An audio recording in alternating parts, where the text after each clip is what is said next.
बेटे वर्सेस सास की पसंद की बहू का खाना। आज का दाल तड़का खाकर तो सबका मन खुश हो जाएगा।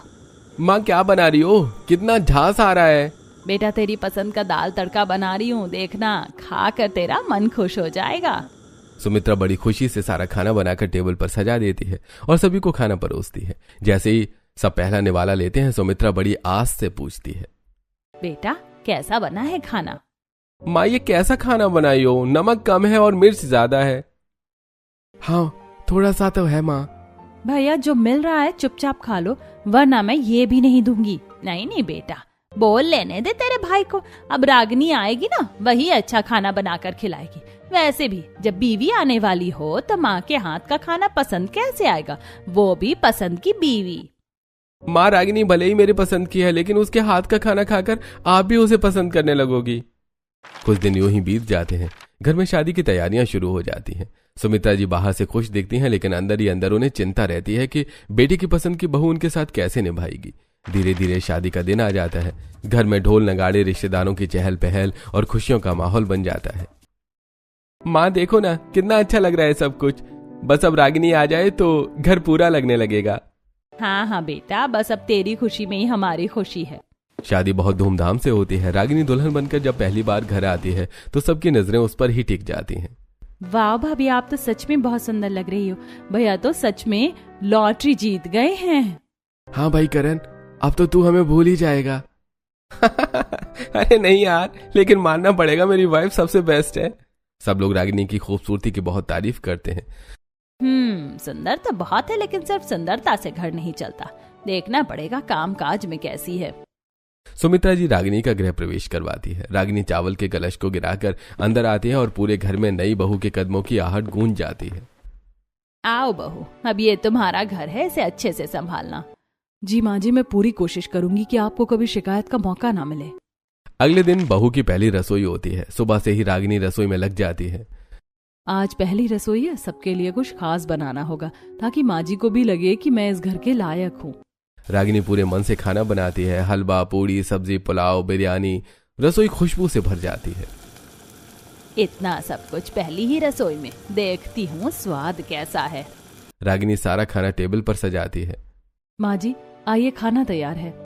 वाह कितना सारा खाना। सब लोग खाना खाने बैठते हैं। पहला निवाला लेते ही सबके चेहरे खिल उठते हैं। अरे वाह भाभी, इतना टेस्टी खाना, मजा आ गया। भाभी कमाल है, इतना स्वादिष्ट हलवा कभी नहीं खाया। आप तो माँ से भी अच्छा खाना बनाती हो। बहू आज तो तुमने दिल खुश कर दिया। माँ देखा, मैंने कहा था ना मेरी बीवी कितना अच्छा खाना बनाती है। लगा ना टेस्टी? हाँ ठीक है। सुमित्रा जी के चेहरे पर मुस्कान थी, लेकिन दिल में हल्की सी कसक भी। कुछ समय बाद मुंह दिखाई की रस्म होती है। पड़ोस की महिलाएं भी आती हैं। अरे सुमित्रा, तेरी बहू तो बहुत सुंदर है, लेकिन सुना है कामकाजी बहू है, घर और ऑफिस दोनों कैसे संभालेगी? आजकल की लड़कियां तो बस बाहर काम करती है, घर कौन संभालेगा? रागिनी सबकी बातें सुन रही होती है। आंटी जी आप लोग टेंशन मत लीजिए, मैं सब संभाल लूंगी, घर भी और काम भी। अच्छा देखते हैं बहू। सुमित्रा जी ये सब सुनकर थोड़ा असहज महसूस करती हैं। बड़ी बड़ी बातें तो कर रही है, अब देखती हूँ कितने दिन निभाती है। कुछ दिन ऐसे ही बीतते हैं। रागिनी पूरे मन से घर संभालती है। सुबह जल्दी उठना, सबके लिए नाश्ता बनाना, टिफिन तैयार करना। माँ जी आज मैंने आपके लिए खास पराठे बनाए हैं, आपको पसंद आएंगे। अच्छा रख दो। धीरे धीरे घर के सभी लोग रागिनी के काम और व्यवहार से खुश रहने लगते हैं। रागिनी तुम सच में बहुत अच्छा संभाल रही हो सब कुछ। ये मेरा घर है करण, इसे संभालना मेरी जिम्मेदारी है। एक दिन सुबह सुबह रागिनी जल्दी उठकर सबके लिए सब्जी और रोटी बनाती है। माँ जी मैंने सब्जी और रोटी बना दी है, आप बस दोपहर में दाल चावल बना लीजिएगा। क्या मतलब? माँ जी आज से मेरी छुट्टियाँ खत्म हो गई हैं, मुझे ऑफिस जाना होगा। हाँ माँ, रागिनी की जॉब भी जरूरी है। मैं सुबह का सारा काम कर दूंगी, बस दोपहर में थोड़ा संभाल लीजिएगा। इतना कहकर रागिनी जल्दी जल्दी तैयार होकर ऑफिस के लिए निकल जाती है। रागिनी के जाते ही सुमित्रा जी का चेहरा उतर जाता है। अब बहू के रहते हुए क्या मैं खाना बनाऊंगी? ये भी कोई बात हुई? मम्मी इतना भी क्या सोच रही हो? थोड़ा काम कर लोगी तो क्या हो जाएगा। हाँ हाँ अब मैं ही सब करूंगी, बहू तो ऑफिस जाएगी। माँ रागिनी सुबह का सारा काम करके गई है। तो क्या हुआ, बहू का काम है घर संभालना, नौकरी करने का शौक है तो घर कैसे चलेगा? सुमित्रा जी के मन में फिर से वही असुरक्षा और नाराजगी घर करने लगती है। दूसरी तरफ रागिनी ऑफिस पहुंचती है, लेकिन उसके मन में भी यही चिंता रहती है कि माँ जी नाराज ना हो जाए। उम्मीद है माँ जी समझ जाएंगी, मैं दोनों जिम्मेदारियां निभाना चाहती हूँ। शाम को जब रागिनी वापस घर आती है तो माहौल थोड़ा अलग होता है। माँ जी मैं आ गई। हाँ देख लिया है। आपने खाना खा लिया? हाँ बना लिया था जैसे तैसे। रागिनी तुम फ्रेश हो जाओ। रागिनी समझ जाती है कि माँ जी नाराज है। माँ जी अगर आपको बुरा लगा हो तो मैं कोशिश करूंगी कि सब और अच्छे से संभाल सकूं। देखो बहू, घर और नौकरी एक साथ संभालना इतना आसान नहीं होता। माँ जी मैं जानती हूँ मुश्किल है, लेकिन मैं कोशिश करूंगी कि आपको कभी शिकायत ना हो। एक तरफ रागिनी अपनी जिम्मेदारियां निभाने की पूरी कोशिश करती है और दूसरी तरफ सुमित्रा जी के मन में धीरे धीरे असंतोष बढ़ता जाता है। अगले दिन सुबह घर में फिर वही दिनचर्या शुरू होती है, लेकिन आज रागिनी और भी जल्दी उठ जाती है ताकि माँ जी को शिकायत का मौका न मिले। आज मुझे और अच्छे से सब संभालना होगा। माँ जी को लगे कि मैं घर और ऑफिस दोनों अच्छे से संभाल सकती हूँ। रागिनी जल्दी जल्दी पूरे घर का काम करती है। नाश्ता, टिफिन, सब्जी, रोटी, यहाँ तक कि दोपहर के लिए भी पूरा खाना बना देती है। माँ जी मैंने दाल सब्जी चावल सब बना दिया है, बस आपको गर्म करके खाना होगा। हाँ ठीक है रख दो। आज काम ज्यादा होने की वजह से रागिनी को ऑफिस जाने में थोड़ी देर हो जाती है। माँ जी मैं निकल रही हूँ, थोड़ा लेट हो गया है आज। हाँ दिख रहा है। रागिनी जल्दी से निकल जाती है। दोपहर का समय होता है। सुमित्रा जी खाना खाने बैठती हैं। अरे ये क्या, खाना तो पूरा ठंडा हो गया। ऐसा खाना बनाने का क्या मतलब है? मम्मी गरम कर लीजिए ना। क्यों गरम करूं मैं? जब बहू को पता है तो समय से क्यों नहीं बनाया? अरे भगवान, बहू ने मेहनत करके पूरा खाना बनाया है, थोड़ा समझदारी से काम लो। नहीं, मुझे तो ये तरीका बिल्कुल पसंद नहीं है। शाम को जब रागिनी घर आती है तो उसे माहौल थोड़ा भारी लगता है। माँ जी खाना ठीक था ना? हाँ बहुत अच्छा था, इतना अच्छा कि ठंडा होकर मजा ही खत्म हो गया। माँ जी मैं कोशिश करूंगी कि टाइमिंग और बेहतर कर सकूं। देखो बहू, या तो घर संभालो या नौकरी, दोनों साथ में नहीं हो सकता। माँ ऐसा मत कहिए, रागिनी पूरी कोशिश कर रही है। तुम तो उसकी तरफ ही बोलोगे, माँ की बात कौन समझे। ऐसे कुछ दिन बीतते हैं। रागिनी रोज खाना बनाती है, लेकिन सुमित्रा जी को हर बात में कमी दिखती है। कभी खाना ठंडा, कभी स्वाद कम, कभी टाइम की शिकायत। मैं जितनी कोशिश करती हूँ उतना ही माँ जी को लगता है कि मैं कम कर रही हूँ। आखिर मैं कैसे उन्हें खुश करूँ? एक दिन सुमित्रा जी मनी मन एक बड़ा फैसला लेती हैं। अब तो छोटे वाले की शादी भी कर ही देनी चाहिए। क्यों, अभी क्या जरूरत है? जरूरत है, बड़ी बहू बाहर का देखे या घर का, दोनों साथ में नहीं हो पा रहा है। छोटी बहू आएगी तो कम से कम सुकून रहेगा। मम्मी भाभी तो सब संभाल रही हैं। हाँ बहुत अच्छा संभाल रही हैं, इसीलिए तो रोज नई परेशानी हो रही है। सुमित्रा जी अब ठान लेती हैं कि छोटे बेटे नीरज के लिए लड़की देखी जाएगी। देखो भाई, अब तो मैं गांव की लड़की ही लाऊंगी। बड़े बेटे ने अपनी मर्जी से शादी की है और देखो कैसी कामकाजी बहू मिली है, घर का हाल देख ही रहे हो। ऐसा नहीं है। नहीं, अब मैं छोटी बहू ऐसी लाऊंगी जो मेरी हर बात माने, घर में रहे और घर को संभाले। इसके बाद सुमित्रा जी रिश्ते देखने लगती हैं। कुछ ही दिनों में उन्हें श्वेता पसंद आ जाती है। वो गांव की सीधी सादी, सुंदर और काम में निपुण लड़की होती है। बस यही लड़की सही है, यही हमारे घर की छोटी बहू बनेगी।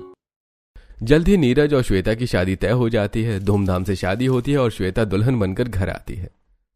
वाह, अब तो घर में दो दो भाभियां हो गई हैं। सुमित्रा अब तो तेरी किस्मत खुल गई, दो दो बहुएं और दोनों ही बहुत सुंदर हैं। सुमित्रा जी बहुत खुश होती हैं। हाँ अब घर सही तरीके से चलेगा। श्वेता का गृह प्रवेश होता है। माँ जी मैं कोशिश करूंगी कि आपको कभी शिकायत ना हो। बस बहू यही चाहिए मुझे। अगले दिन श्वेता की पहली रसोई होती है। उसने गांव में गरीबी में जीवन बिताया था। ऐसा मॉड्यूलर किचन उसने कभी नहीं देखा। रसोई में जाती उसकी आंखें चौड़ी रह जाती हैं। दूसरी तरफ सुमित्रा को शादी से पहले की बात याद आती है, जब श्वेता चूल्हे पर खाना बनाती थी। अरे ये कैसा किचन है, इतने सारे मशीन। बेटा तुझे चूल्हे पर बनाने की आदत है ना, मैंने छत पर चूल्हा रखवा दिया, वहां बना लेना। नहीं नहीं माँ जी, आज मैं आपके इस मॉड्यूलर किचन में ही खाना बनाऊंगी। अरे लेकिन तुझे आदत नहीं है। कोई बात नहीं माँ जी, मैं सीख जाऊंगी। श्वेता को गैस, मिक्सी, ओवन कुछ भी ठीक से चलाना नहीं आता। फिर भी वो जिद में आकर सब खुद करने लगती है। ये बटन दबाऊं या ये? अरे ये गैस इतनी तेज क्यों हो गई? सब्जी जल जाती है, दाल ठीक से नहीं पकती। मिक्सी का इस्तेमाल करते हुए वो घबरा जाती है। अरे बहू धीरे कर, ऐसे नहीं। माँ जी मैं कर लूंगी, आप चिंता मत कीजिए। जैसे तैसे खाना तैयार होता है। टेबल पर खाना लगाया जाता है। चलो आज छोटी बहू के हाथ का खाना खाते हैं। सब पहला निवाला लेते हैं। अच्छा है। हाँ ठीक है। कहीं नमक कम है और कहीं मिर्च ज्यादा। सब एक दूसरे की तरफ देखने लगते हैं। कोई बात नहीं, अभी किचन की आदत नहीं है ना बहू को, धीरे धीरे सब सीख जाएगी। हाँ माँ जी, मैं सीख जाऊंगी। अगले दिन सुबह का समय होता है। घर में हलचल शुरू हो चुकी होती है। रागिनी जल्दी जल्दी तैयार होकर ऑफिस जाने की तैयारी कर रही होती है। माँ जी आज मुझे थोड़ा जल्दी निकलना है, मीटिंग है ऑफिस में। हाँ ठीक है। श्वेता आज मैं खाना नहीं बनवा पाऊंगी, तुम दाल चावल सब्जी और रोटी बना लेना, सबको टाइम से खाना मिल जाना चाहिए। जी भाभी आप चिंता मत कीजिए, मैं सब संभाल लूंगी। रागिनी जल्दी जल्दी निकल जाती है। रागिनी के जाते ही श्वेता धीरे धीरे सुमित्रा जी के पास आती है। माँ जी एक बात पूछूं, पहले खाना कौन बनाता था घर में? पहले तो रागिनी ही बनाती थी, सुबह से लेकर दोपहर तक सब वही संभालती थी। अच्छा अब तुम आ गई हो, तुम घर संभालो, रागिनी नौकरी कर लेगी। घर में किसी एक का पूरा ध्यान होना चाहिए। सुमित्रा जी की बात सुनकर श्वेता के मन में एक अलग ही ख्याल आता है। अच्छा मुझे गांव की समझकर सारा काम करवाना चाहते हैं, बाहर का काम नहीं, बस रसोई में रखना है। ठीक है, अब मैं भी देखती हूँ ये लोग कैसे संभालते हैं। श्वेता धीरे धीरे किचन में जाती है और गैस जलाने में ही उसे थोड़ा समय लगता है। अरे ये गैस भी ना, चूल्हा ही अच्छा था। वो जैसे तैसे दाल चढ़ाती है, चावल बनाती है, सब्जी काटती है, लेकिन ध्यान काम से ज्यादा इस बात पर रहता है कि उसे काम क्यों करना पड़ रहा है। रोटी बनाते समय उसे गैस की आंच समझ नहीं आती। अरे ये रोटी जल भी रही है और कच्ची भी रह जा रही है, ये कैसा चूल्हा है? चावल में पानी कम पड़ जाता है, दाल बिना स्वाद की बनती है। जैसे तैसे खाना तैयार होता है। दोपहर को सब खाने के लिए बैठते हैं। चलो आज देखते हैं श्वेता के हाथ का खाना। हाँ सब पहला निवाला लेते हैं। भाभी ये रोटी थोड़ी कच्ची है। हाँ थोड़ी कच्ची है और चावल भी थोड़े अधूरे पके हैं। बहू ऐसा खाना खा के हम बीमार पड़ जाएंगे। माहौल थोड़ा अजीब हो जाता है। माँ जी मुझे गैस पर खाना बनाने की आदत नहीं है ना, गांव में तो मैं चूल्हे पर बनाती थी। हाँ ठीक है। शाम को रागिनी ऑफिस से लौटती है। माँ जी मैं आ गई। रागिनी बेटा आज तुम ही खाना बना दो। माँ जी अभी तो श्वेता है ना, और मैं ऑफिस से काफी थक गई हूँ। हाँ लेकिन सुबह उसने बनाया था। माँ जी आज श्वेता से ही बनवा लीजिए, मैं कल बना दूंगी। सुमित्रा जी कुछ नहीं कहती। अब शाम का खाना भी श्वेता को ही बनाना पड़ता है। सुबह भी मैंने बनाया, अब शाम को भी। अच्छा अब देखती हूँ। और वो फिर से किचन में जाती हैं। इस बार भी वो मन लगाकर नहीं बनाती। सब्जी ज्यादा पक जाती है, दाल फिर फीकी, रोटियां फिर से ठीक नहीं। खाना टेबल पर आता है। चलो खाते हैं। सब खाते हैं लेकिन किसी को मजा नहीं आता। आज भी कुछ ठीक नहीं लगा। हाँ रागिनी सब समझ जाती है। अब सबको मेरे हाथ का खाना याद आ रहा है, लेकिन मैं कुछ कहूंगी नहीं। अगले दिन सुबह। माँ जी मुझसे इतना काम नहीं होता। क्यों, क्या हुआ? सुबह सुबह इतना सब बनाना मुश्किल है। यह सुनकर रागिनी आगे आती है। ठीक है माँ जी, मैं सब्जी और रोटी बना देती हूँ। रागिनी सुबह सब्जी और रोटी बनाकर ऑफिस चली जाती है। श्वेता दाल और चावल बनाकर रख देती है। दोपहर को सब खाने बैठते हैं। आज खाना ठीक है। लेकिन तभी सुमित्रा जी एक बात कहती हैं। बेटा सलाद भी तो काट दिया करना। जी माँ जी कल से काट दूंगी, अभी आप खा लीजिए। अगले दिन श्वेता दाल बनाती है लेकिन उसमें तड़का नहीं लगाती और इस बार सलाद काट कर अच्छे से रख देती है। खाना टेबल पर लगता है। दाल में स्वाद क्यों नहीं है? शायद तड़का नहीं लगा। हाँ। सबकी नजरें श्वेता पर जाती हैं। माँ जी आपने कहा था ना सलाद काटने को, तो मैंने वही कर दिया। सुमित्रा जी सब समझ जाती हैं। उन्हें एहसास होने लगता है कि श्वेता धीरे धीरे अपनी जिम्मेदारियों से बचने की कोशिश कर रही है। ये बहू तो बहुत चालाक निकली। मैंने सोचा था घर संभालेगी, लेकिन ये तो काम से बचने के नए नए तरीके ढूंढ रही है। घर में अब अलग माहौल बन गया था। एक तरफ रागिनी चुपचाप सब संभाल रही थी और दूसरी तरफ श्वेता हर काम में चालाकी दिखा रही थी। सुमित्रा जी अब समझ रही थीं लेकिन चुप थी। समय के साथ माहौल और उलझने लगा। श्वेता की हरकतों से अब रागिनी भी परेशान होने लगी। वो सुबह से रात तक काम करती और फिर भी हर बात के लिए उसी को जिम्मेदार ठहराया जाता। रागिनी देखो, घर में सबको तुम्हारे हाथ का खाना पसंद है, तुम ही बना दिया करो ना। करण मैं सुबह भी काम करती हूँ, ऑफिस भी जाती हूँ और फिर शाम को भी खाना बनाऊं, कितना संभालूं मैं अकेले। भाभी हम जानते हैं आप बहुत मेहनत कर रही हो, लेकिन सच में आपके हाथ का खाना सबको अच्छा लगता है। बेटा अगर थोड़ा एडजस्ट कर सको तो अच्छा रहेगा, घर का माहौल भी शांत रहेगा। रागिनी सबकी बात सुनकर चुप हो जाती है। ठीक है, अगर सबको यही चाहिए तो मैं ही संभाल लेती हूँ। अब रागिनी ऑफिस से आकर भी खाना बनाती है। सुबह घर का काम करके ऑफिस जाती है, फिर लौटकर खाना बनाती है। धीरे धीरे उसका शरीर और मन थकने लगते हैं। अब मुझसे नहीं हो रहा, मुझे कुछ तो बदलना पड़ेगा। इसी के बाद रागिनी एक फैसला लेती है। मैं वर्क फ्रॉम होम ले लेती हूँ, कम से कम घर और ऑफिस दोनों साथ संभाल पाऊंगी। हाँ रागिनी, यही सही रहेगा। अब रागिनी घर के काम करना शुरू कर देती है, लेकिन यह आसान नहीं था। किचन का प्लेटफॉर्म अब उसका ऑफिस बन चुका था। एक तरफ लैपटॉप रखा होता है, दूसरी तरफ गैस पर तड़का लग रहा होता है। हाँ सर, मैं रिपोर्ट भेज रही हूँ, बस 2 मिनट। इसी बीच वो दाल में तड़का लगाती है। हाँ, मैं सुन रही हूँ, 1 सेकेंड। तभी श्वेता किचन में आ जाती है। भाभी, ये बर्तन कहाँ रखूं? वहाँ रख दो श्वेता, और हाँ, थोड़ा प्लेटफॉर्म साफ भी कर देना। लेकिन श्वेता साफ करने की जगह और गंदा कर देती है। आटे के छींटे प्लेटफॉर्म पर गिर जाते हैं, कुछ छींटे रागिनी के लैपटॉप पर भी आ जाते हैं। अरे श्वेता, ये क्या कर दिया? मेरा लैपटॉप खराब हो सकता है। अरे भाभी, गलती से हो गया। इतना भी क्या हो गया, मैंने जानबूझकर नहीं किया। रागिनी कुछ कहकर भी चुप हो जाती है। अब उसकी परेशानी और बढ़ जाती है। वो एक साथ मीटिंग भी अटेंड कर रही होती है, खाना भी बना रही होती है और घर भी संभाल रही होती है। Yes sir, I will update the file. दूसरी तरफ गैस पर सब्जी जलने लगती है। Oh no! यह सिलसिला रोज चलने लगता है। दूसरी तरफ श्वेता अपने मन से जी रही होती है। उसे घर के काम का कोई खास चिंता नहीं होती। धीरे धीरे श्वेता के मन में एक और शक पैदा होने लगता है। नीरज रोज देर से क्यों आता है? कहीं कुछ गड़बड़ तो नहीं? एक दिन श्वेता अपनी सहेली से फोन पर बात करती है। सुनना, नीरज रोज देर से घर आता है, मुझे कुछ ठीक नहीं लग रहा। अरे आजकल लड़कों का भरोसा नहीं है, बाहर के चक्कर भी हो सकते हैं। क्या सच में? हाँ, जरा ध्यान रखना, ज्यादा भरोसा मत करना। ये बात श्वेता के दिमाग में बैठ जाती है। अब वो हर वक्त नीरज पर नजर रखने लगती है। फोन चेक करना, टाइम नोट करना, हर बात पर शक करना। एक दिन नीरज ऑफिस से आता है। आ गए आप? वो नीरज को गले लगाती है और उसके बाद उसकी शर्ट पर हल्का सा लिपस्टिक का निशान रह जाता है। शाम को जब वो शर्ट देखती है तो चौंक जाती है।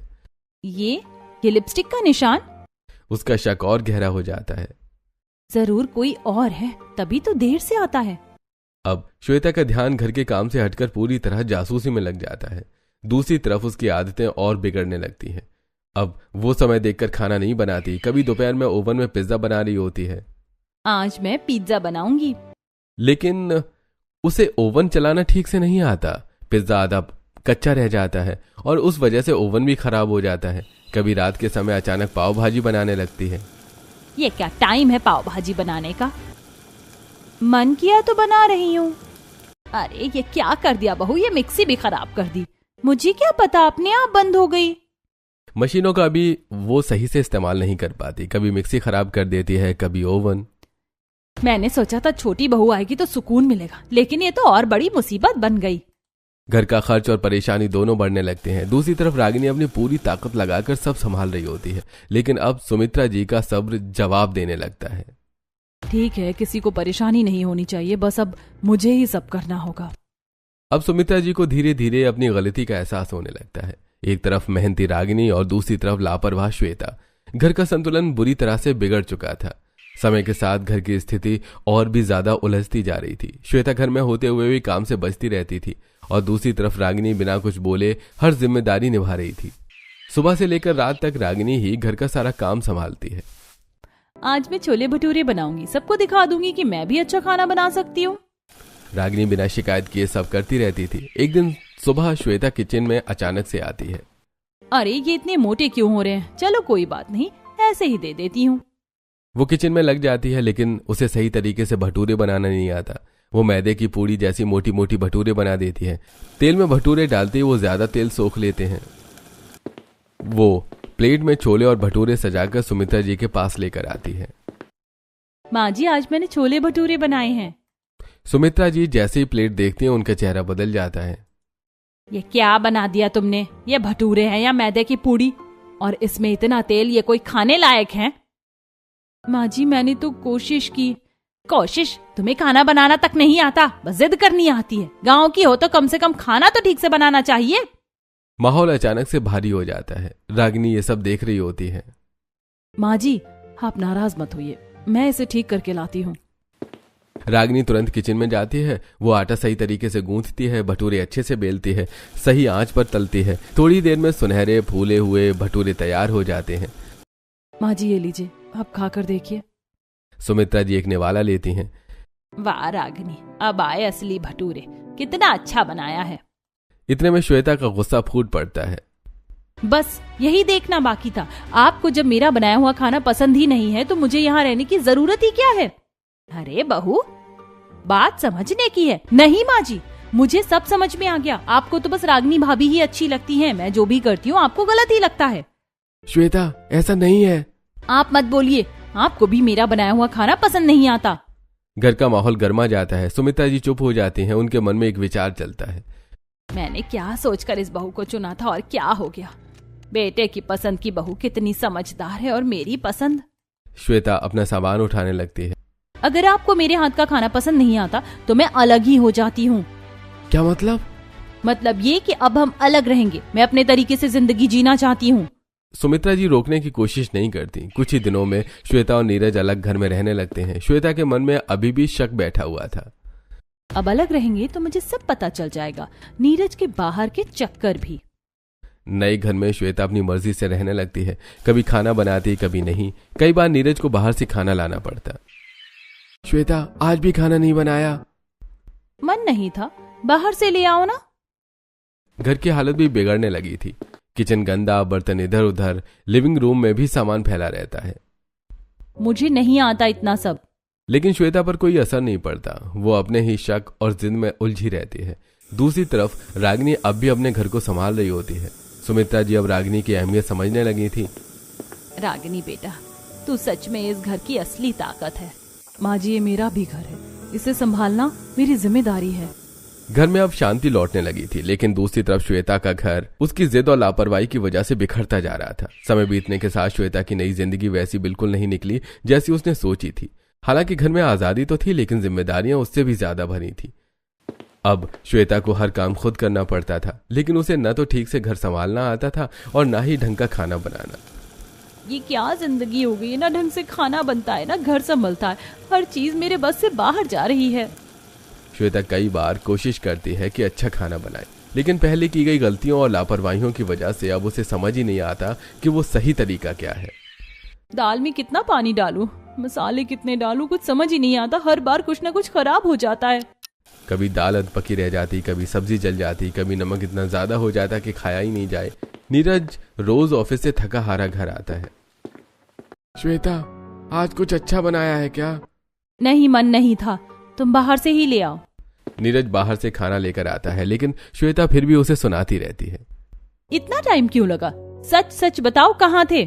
श्वेता, मैं ऑफिस में था, फिर रास्ते में खाना लेकर आया, और कहाँ जाऊंगा? मुझे नहीं पता, आजकल तुम बहुत लेट आने लगे हो। कुछ तो गड़बड़ है। हर बात में शक करना बंद करो श्वेता। मैं दिन भर काम करता हूँ, घर आकर भी यही सुनना पड़ता है। ऐसे दिन बीतते जाते हैं। घर गंदा रहने लगता है। किचन में बर्तन पड़े रहते हैं, कपड़े इधर उधर फैले रहते हैं, और सबसे बड़ी बात, श्वेता खुद भी परेशान रहने लगती है। ना सही से खाना खा पा रही हूँ, ना ठीक से सो पा रही हूँ। मेरी तबीयत भी खराब रहने लगी है। तभी एक दिन श्वेता को खबर मिलती है। क्या मम्मी पापा यहाँ आ रहे हैं? हाँ बेटा, सोचा तुमसे मिलने आ जाए, देखें भी तुम्हारा नया घर। जी आ जाइए। फोन रखते ही श्वेता परेशान हो जाती है। अब क्या करूं? घर की हालत देखेंगे तो क्या सोचेंगे? वो घर साफ करने की कोशिश करती है, लेकिन उसे ढंग से सफाई करना भी नहीं आता। कहीं धूल रह जाती है, कहीं सामान बिखरा रहता है। फिर वो खाना बनाने की कोशिश करती है। आज तो मम्मी पापा के लिए अच्छा खाना बनाना ही पड़ेगा। लेकिन इस बार भी वही होता है। दाल फीकी, सब्जी अधपकी, रोटी कच्ची। तभी मीनल और पवन घर पहुंचते हैं। श्वेता, ये क्या हाल बना रखा है घर का? बेटा, सब ठीक तो है ना? हाँ पापा, बस थोड़ा काम ज्यादा था। मीनल किचन में जाती है। वहां का हाल देखकर वो समझ जाती है कि कुछ ठीक नहीं है। ये खाना तुमने बनाया है? जी। श्वेता, ये क्या बना दिया तुमने? ये तो ठीक से खाया भी नहीं जा सकता। श्वेता चुप हो जाती है। शाम को नीरज घर आता है। बेटा, एक बात बताओ, तुम लोग अलग क्यों हुए? पापा, बात यह है कि घर में श्वेता का काम में मन ही नहीं लगता था। मम्मी को भी दिक्कत होती थी और श्वेता को भी। इसलिए उसने खुद ही अलग रहने का फैसला लिया। सारी सच्चाई सामने आ जाती है। मीनल और पवन श्वेता की तरफ देखते हैं। श्वेता, ये सब क्या है? हमने तुम्हें यही सिखाया था, घर तोड़ना, जिम्मेदारी से भागना। मम्मी पापा, मुझसे गलती हो गई। गलती? ये छोटी गलती नहीं है श्वेता, तुमने अपना घर खुद तोड़ा है। और अब खुद ही देख रही हो ना, अकेले सब संभालना कितना मुश्किल होता है। श्वेता की आंखों में आंसू बहने लगते हैं। मम्मी, मुझसे कुछ भी ठीक से नहीं हो रहा, न घर संभल रहा है, न खाना बन रहा है, मैं थक गई हूँ। बेटा, घर चलाना आसान नहीं होता, इसके लिए मेहनत और समझ दोनों चाहिए। और सबसे जरूरी, अपनों का साथ। श्वेता पूरी तरह से टूट जाती है। मम्मी पापा, मैंने बहुत बड़ी गलती कर दी, मुझे अलग नहीं होना चाहिए था। वो अपने माँ बाप के पैरों में बैठ जाती है। मुझे माफ कर दीजिए, मैं समझ नहीं पाई। हमसे माफी मांगने से कुछ नहीं होगा। अगर सच में अपनी गलती का एहसास हो गया है तो जाओ अपनी जेठानी और अपनी सास से माफी मांगो। वही तुम्हारा असली घर है, वहीं से रिश्ता जोड़ा था, वहीं जाकर उसे संभालो। श्वेता की आंखों में अब पछतावा साफ दिख रहा था। उसे समझ आ चुका था कि उसने क्या खो दिया। कुछ दिन सोचने और पछताने के बाद श्वेता हिम्मत जुटाती है और अपने ससुराल वापस जाने का फैसला करती है। दरवाजे पर खड़ी श्वेता के हाथ कांप रहे होते हैं। पता नहीं माँ जी और भाभी मुझे माफ करेंगी या नहीं, लेकिन अब मुझे अपनी गलती सुधारनी ही होगी। जैसे ही दरवाजा खुलता है, सामने सुमित्रा और रागिनी खड़ी होती हैं। माँ जी, भाभी, मुझसे बहुत बड़ी गलती हो गई। मैंने बिना सोचे समझे घर छोड़ दिया, आप लोगों की कदर नहीं की। बहू, अब समझ में आया अपनी गलती का? हाँ माँ जी, अब समझ में आ गया है कि घर चलाना कितना मुश्किल होता है। मैं ना घर संभाल पाई, ना रिश्ता। श्वेता, गलती हर किसी से होती है, जरूरी यह है कि इंसान उसे मान ले। भाभी, आज के बाद मैं पूरा घर संभालूंगी, आप बस मुझे एक मौका दे दीजिए, मैं सच में बदलना चाहती हूँ। तभी बाहर खड़ी पड़ोसन सब सुन रही होती है। अरे देखो, बहू वापस आ गई। हाँ, अब समझ में आया होगा अलग रहने का नतीजा। चलो अच्छा है, घर फिर से बसेगा। सुमित्रा जी एक गहरी सांस लेती हैं। ठीक है बहू, अगर तुझे अपनी गलती का एहसास हो गया है तो हम भी तुझे माफ करते हैं, लेकिन अब जिम्मेदारी से पीछे नहीं हटना। जी माँ जी, अब मैं सब अच्छे से संभालूंगी। चलो अब सब मिलकर घर संभालते हैं। धीरे धीरे घर का माहौल फिर से खुशियों से भर जाता है। अब रागिनी बाहर का काम संभालती है और श्वेता पूरे मन से घर संभालती है। माँ जी, आज मैंने खाना बनाया है, आप चक्कर बताइए। जरूर बहू। सुमित्रा जी खाना खाती हैं और इस बार उनके चेहरे पर सच्ची खुशी होती है। बहुत अच्छा बनाया, अब आई मेरी बहू लाइन पर। सब हंस पड़ते हैं। अब घर में सुकून, समझ और प्यार था।